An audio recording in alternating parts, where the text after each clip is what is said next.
Welcome to Beyond Birth Trauma, From Burden to Brilliance, where we uncover the powerful truth about your beginnings and how they've shaped your entire life. I'm Shannon O'Flaherty, and in this show, we are not just exploring your birth, we are dismantling the chains of generational trauma. We're diving into the core of who you are, peeling back layers of inherited beliefs and behaviors that have held you back for far too long. This isn't just about understanding your past. It is about reclaiming your future. Get ready to break free.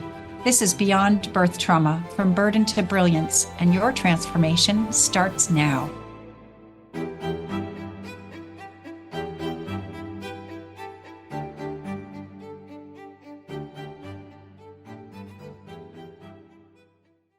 Hey, everybody, welcome. I'm Dr. Pat, and I get to take this journey with the most amazing Shannon O'Flaherty.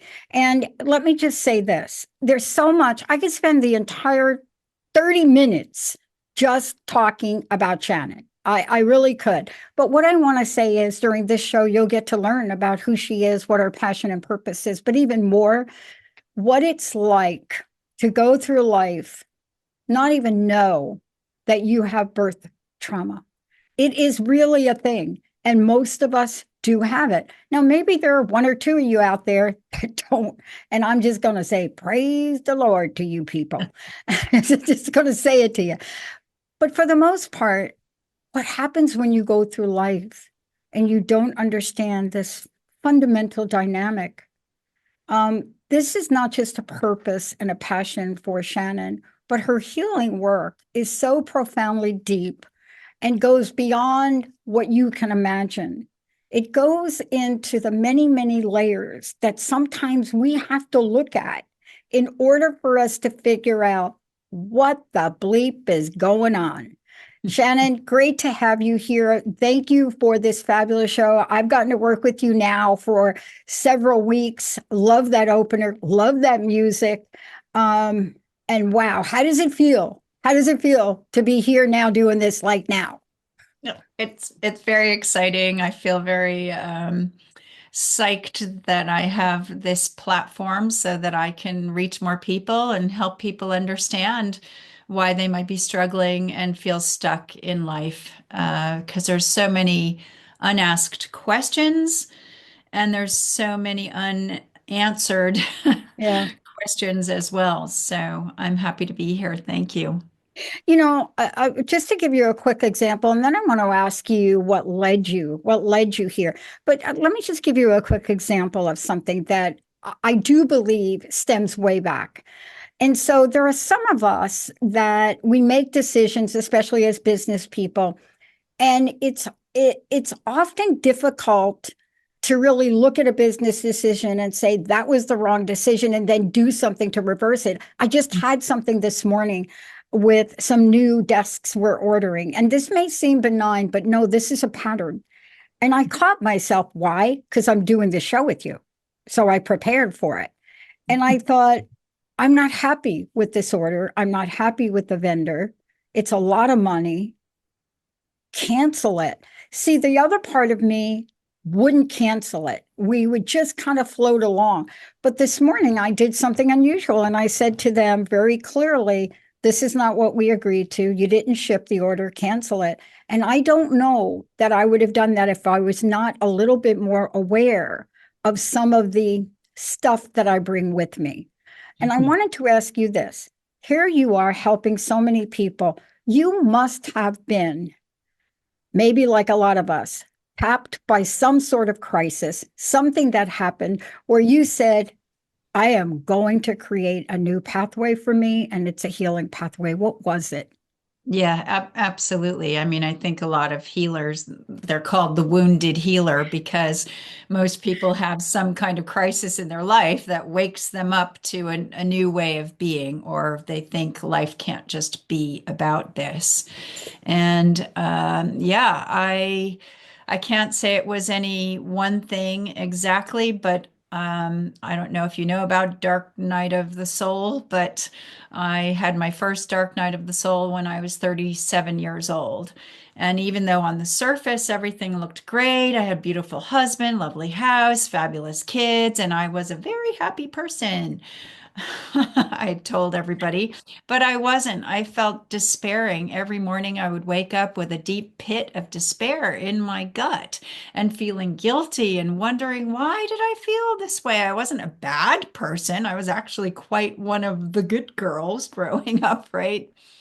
And so a dark night is really how I understand it is when your main a guardian angel leaves you and steps out to create room for another guardian angel to come in. And often at this time, people commit suicide, all sorts of stuff, because you feel desperately alone. And I felt desperately alone and that there was no hope. You're in a dark tunnel with no light at the end. And I got through that time, and then I thought I need to make a change. And I did seek out people to tell me their stories because hearing people's stories puts your own really in perspective because somebody always has a worse story than yours, right? So I was led to start to study transactional analysis, which is, I went back to school at 37 and started to study. And that really woke me up. And then that led further on down the line to many more studies after that. Thank you so much for sharing it because I want people to know that, let me just talk about this. When you say I went back to study, let me just tell you a little bit about what Shannon's talking about. Went back to studying transactional analysis, occupational TANLP, psychic development, and many, many other things, hypnosis, hypnotherapy, and then the Shaman School of Theta Healing, and much more. And so the reason I'm bringing this up is because a lot of times people don't understand that when we go through this, it's also part of, do I dare say, beyond birth trauma stuff, beyond birth trauma situations, right? Which we're going to talk about Yeah. today. But Yeah. it's interesting. 37, you and I at 37, we weren't 37 at the same time, but 37, that was a little kicker for me too. But it took me 3 years for me to draw a line in the sand. Can we talk about that for a little bit? Because it really points to why beyond birth trauma, some of us may take a little longer to figure it out. Clearly, for me, doing it on my own, Mhm. I often think about if I knew the people, let's say I knew you then, right? I often think about what kind of support or help would I have gotten so that, what did you call it? That in between stage where my archangel or my angel Yeah. went on vacation, waiting for the new one to come in. I really didn't want that to be 6 years. But, but you see, let's talk about that because I couldn't figure it out. So beyond birth trauma really helps people peel it back. It, Look at those things. Tell us what you discovered about why that became important for you. so, I mean, you've talked about many possible avenues of discussion here. I think everything happens in divine time. And if everybody could accept that now and stop saying, oh, I should be along further than I am now, and why didn't this happen before? Just it's all divine and perfect timing because we all have different soul contracts, is why we're here. And so I think I was a little bit of a late bloomer, a little slow because I had a lot of passions. I was raising kids. So depending on what you're doing. And because of what our parents have modeled to us from the outset, you might be on a path trying to live your purpose for your parents' approval without even knowing it. So I know a lot of people whose parents have died and they've suddenly left their law career or stopped being a doctor and went off to become a graphic artist because that's what they really wanted to do. But while their parents were alive, they had to stay and please their parents. Now, this is not necessarily conscious, right? It's subconscious. So a lot comes from the modeling of what your parents have instilled in us in the first place. And what they learned and how they behaved came from their parents. So the first day of transactional analysis, actually, they told us to write down, tune in, and write down what was your mother feeling when she was pregnant with you. And a lot of people thought, well, how on earth should I know? And I kind of knew part of my birth story at that point, but I just tuned into my mother and I wrote down something like, I don't remember, I'm trapped, frustrated, and alone, or something like that. And she happened to be visiting me at the time in England, and I went home. And before telling her what I wrote on my paper, I said, Mom, what did you feel like when you were pregnant with me? And she said the exact sentence that I had written on the paper. And I was like, whoa. She said, why did you ask that? And I handed her this piece of paper, and she's like, how did you know that? I'm like, this is what we're asked to tune into. Now, in my mind, I had made up certain reasons why she would have felt that way. And then I heard the story and heard her reasons for why she felt that way. But nevertheless, I still got the core emotions. And why, even in mainstream psychology, they asked us this is because we are products of our parents. We hold 7 generations of cellular memory in us. And so we think that oh, I don't want to be like my mother. I don't want to be like my father. But surprise, we are. We're just like them. And we're either going to repeat the same problems and patterns, or we're going to completely break the cycle and do something opposite of that to balance it, right? Did You that answer know, the I question? cannot believe you just said that. I cannot believe it because I just didn't put it together. What do you think happened to me in 1987? And this is so to your point. My dad died. Mm. My dad died, passed away. And when my dad passed away, my stepmom handed me letters from my birth mom because basically what happened to my birth mom was an anomaly. But you see, what you just described, I fit that mold, like corporate, knocking myself out, high achiever, call dad. What's dad's first question, Shannon? What do you think my dad asked me? His first question. No, no, honey, not how are you? No. How much Yeah. money you make? Yeah, How I much was money just you going make? to say That's how like much money that's you how much make. money every call. Yeah. Yeah. And and then he passed away. And I don't know the underpinnings of how this works, but you do. There's not enough time on the show to talk about it, but I will tell you from that moment on, everything changed for me. My job didn't look the same. The money didn't look the same. The relationships didn't look the same. My behavior was abhorrent. So these are the things that if we knew exactly what you talked about, the 7 generations, did you say? Mhm.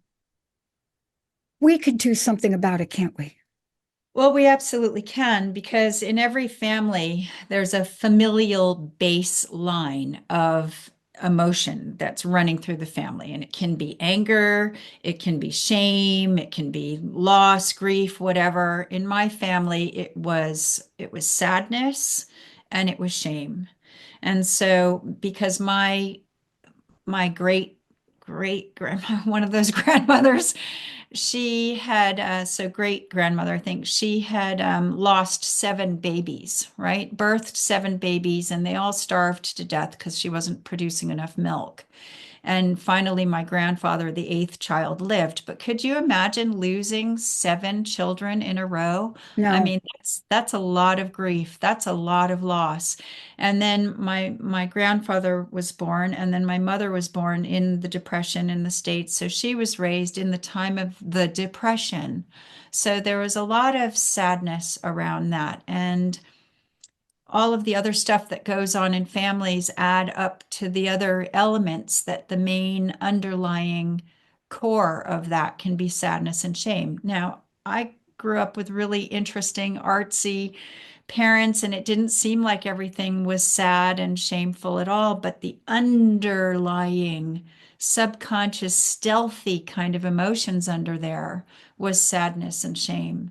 And so my default programming, like I don't get angry about things, I get sad about things. When things really affect me and other people are angry, anger comes later for me. I get sad. And because I'm connected to the earth and the world and humanity, I get sad for the collective. I get Mm. sad, and I don't have enough loss and sadness in my life to warrant feeling sad and grief. Everybody's died in the order of things in my family. I haven't lost too many people, right? There hasn't been tragedy and all of that. So why would I be such a sad person, right? I had to question these things. And when you start to unpick, you realize your existence, we wouldn't all be here if it wasn't for our ancestors, right? They were the pioneers. And cellular memory gets passed down. That's where we get fear from and prejudice and all sorts of Yeah. crazy belief systems that no longer are really necessary. Yeah, and what you do, Shannon, is that you enter a realm which really I wish the world of psychology, let me just call it like that, did more of. But what Mhm. you do is you enter this, psycho-spiritual realm, this world to understand what is my birth blueprint. What is the mark? Yeah. Besides the mole behind my ear right here, what what has been left? And so many of us didn't know about our birth or our history, but I will tell you what I did know about my mom: depressed, committed suicide, right? So I'm a lot like you, but none of it would make sense to me without knowing you. None of it would make sense to me at all. And I would just trudge along, and you trudge along in your life. So I want to ask you, now that we know this, I want to ask you about the birth imprint. But before we do that, you work with people all over the world. All of you listening to this show, if you're thinking, oh, I don't feel anger either. If you really want to understand this and change something, what is the best way for people, Shannon, to work with you? How do they find more about this work that you're doing? Yeah. So the best thing would be to go to my website, shannonbtb.com or shannonoflaherty.com, but either or, and book a free 20-minute mind shift call. Because in 20 minutes, I love to talk to people, and maybe I'm not the right therapist for you. I think you've got to have a really good dance with whoever you're working with. But book a free call. Let's find out. I can in 20 minutes you might have a big aha moment which could change the rest of your life. Or you might think, yeah, let's dive in deep. Let's go deeper. And so let's find out what we can find out together in 20 minutes. Let's see if we're a good fit to work together and see if we can discover something in 20 minutes, because oftentimes people are really grateful for just that time. And a little awareness goes a long way. No kidding. I am acutely aware of things since I've met you. I want to talk about the birth imprint because one of the things I've noticed, especially in the work that I do, is I've noticed what has gotten uncovered for people. And you talk about the dark night, and it looks like for a lot of people, even though they're not like running around saying I'm one of them, the pandemic caused a lot of, for lack of a professional term, stuff to show up, right?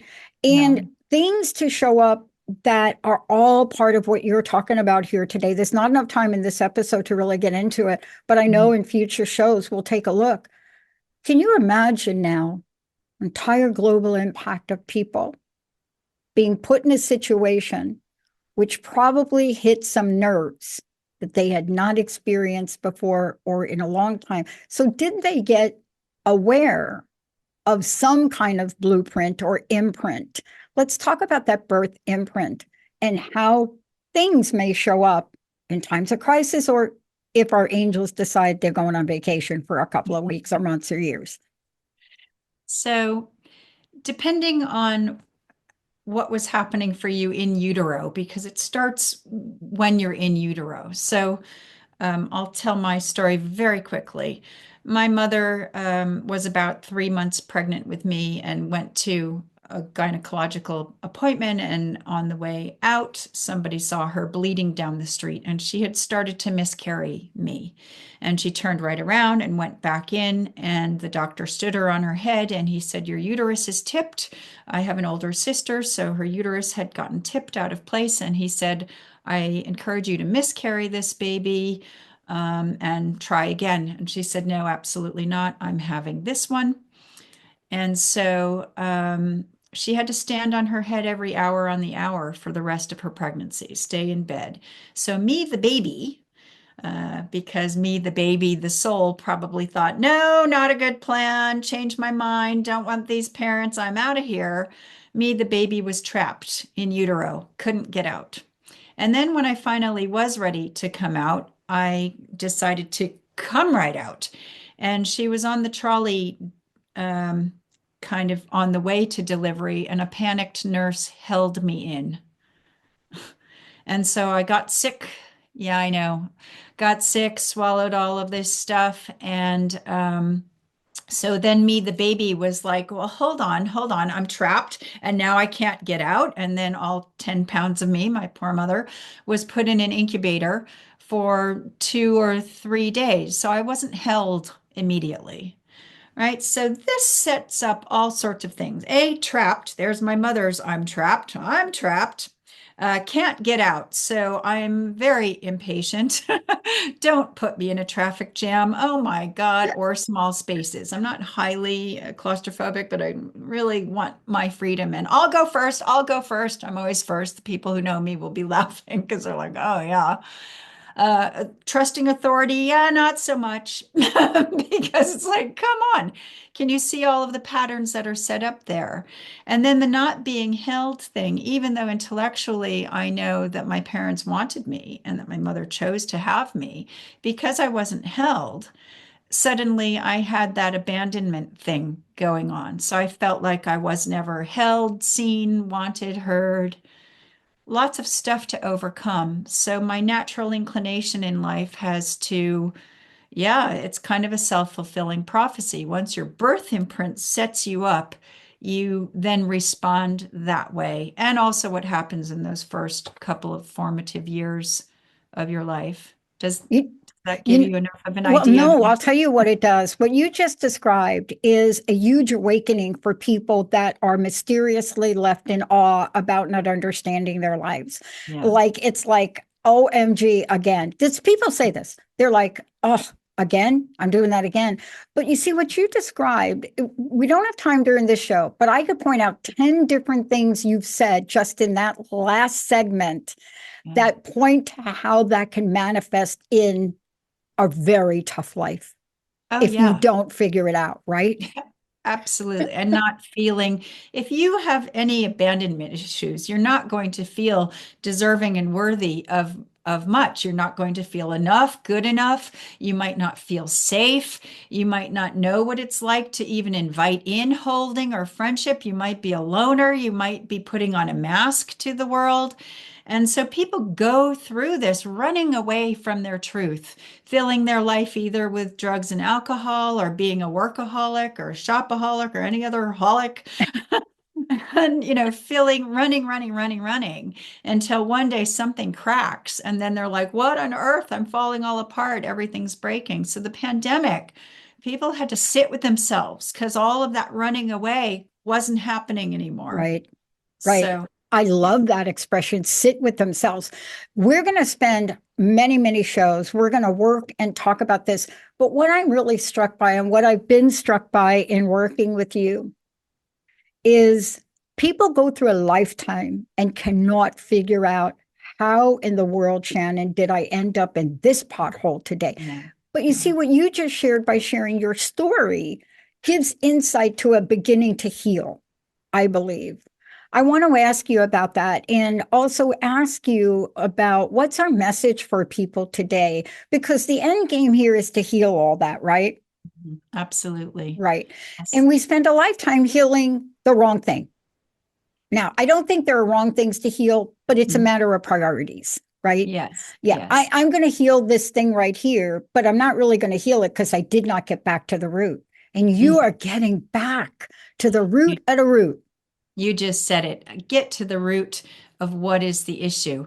So if your parents are still alive, if your mother is still alive, talk to your mother, ask the questions, ask all of the unasked questions. I have a whole list. My list is getting larger of questions you can ask your mother about her birth. Ask about your grandparents. Find out as much as you possibly can about what was going on for your mother when she was pregnant with you, in her relationship, her environment, her surroundings. What was her relationship like with her mother? Find out, because they will even unconsciously start to give you answers of the seeds of your beginnings. Yeah. You know, I want to talk about the series, the shows that you're going to be doing. And I just want to tell people, for those of you that are just tuning in, I'm hoping that I'm going to get part of that list from Shannon so we can maybe post that list and start to ask Yeah. people on social media. Because many of you listening now, I can feel the energy. You're thinking, I ain't asking my mom anything. Really? Did you just say that to us out loud? We didn't hear you, but we heard you. But that's like part of, that's evidence of something, right? hmm Right? Absolutely. I mean, you can get a lot from meditating and asking the questions to your higher self. All of that's useful too. But honestly, if there's any kind of way in with your mother, ask the question. Ask a question. Start Yeah. with one. Yeah. Yeah. Look, I want to know how we find out more about this. I want to know what people can do in scheduling that call with you, and also to get some help, because that's what we're talking about. We're talking about going back to the root. We're not Mhm. talking about the band-aid that Mhm. most of us have put on our lives. What is the best way, again, for people to do that? Contact me on my website, shannonbtb.com, and book a 20-minute free mind shift call, and we'll go from there. And soon there will be a From Burden to Brilliance course available, an 8-week online course. It's not quite ready yet because I'm a bit of a perfectionist. So that'll be Oh my God. available soon in the new year. Okay, I'm going to put you on the hot seat for one more question. Okay. Are you willing to share one of those questions we could ask our mom? Oh, yeah, Come absolutely. on. All right, now I'm going to change it to three. Give me three. Three questions. So, how was my birth? Was it good? Was it fun? Was it difficult? How long were you in labor? Did you have any complications? Was I put in an incubator? Did you breastfeed me? How Yeah, was your birth with your mother? Oh, like rattle them I off the love it. page. But Yeah. those are really good starting questions because we go through life and we do not have that intimate conversation with our moms. We don't, Shannon. And Mhm. you got to ask yourself why. Why haven't we sat down with our mom? There are some moms that will talk about it, right? Those are the moms that you really don't need to ask the questions when they talk about, oh my God, honey, it was so wonderful to bring you. But if You your still mom, need to ask the you still questions thank because you. your birth story is really important. Some are very toxic, but your birth story is very important, and your mother's idea of it. But you want to know deeper than just what happened there. You want to know what was going on for her in her relationship, in her environment, in her health, everything. Did she want a girl? Did she want a boy? You want to know all of that Yeah. stuff because though that's where all of the answers to your being lay. Yes. Yeah, And by the way, let's just add this. Just because we're talking to our moms doesn't mean we're not getting a whole family picture. that's correct. Yeah, Yeah. absolutely. Yeah. Yeah. Yeah. Because that thing you just said right there about did your mom want a boy or girl? That right there, understanding that for me, I'm 12 years younger than my sister, and my dad clearly wanted a boy. So Yeah. we'll save that little imprint for another show. Shannon, last question. What's your personal message? What would you like to leave us with? And thank you so much for, first of all, for everything you do. And for secondly, for being so passionate about helping people heal the things that they really can't see or don't know much about. Thank you. Yeah. My message is to really go within and think about what are your repeating patterns in life, because the if you start to connect the dots, you'll see that different circumstances will actually be the same underlying pattern. So start to pay attention Pay attention to your thoughts. Pay attention to what is triggering you constantly all the time, and call me. I love it. Shannon, website one last time. I can't wait for our next conversation. Thank you. ShannonBTB.com. You know, folks, a call, a question with Shannon, it's just the first step, but it's a step to freedom. Thank you for tuning us in and turning us on. We'll see you next time. Thank you so much, Dr. Pat. It's been a pleasure. You have been listening to Beyond Birth Trauma, From Burden to Brilliance with Shannon O'Flaherty on Transformation Talk Radio. On the second Tuesday at 10 a.m. Pacific Time, we connect the dots between your ancestors, your birth, and the patterns that keep you stuck, guiding you to a place of profound healing and unstoppable brilliance. By examining and healing your cellular imprint from birth of how you perceive and respond to the world and the challenges that are created in your day-to-day life, we can begin to heal and live more balanced and fulfilling lives. For more information, visit ShannonBTB.com. That's ShannonBTB.com.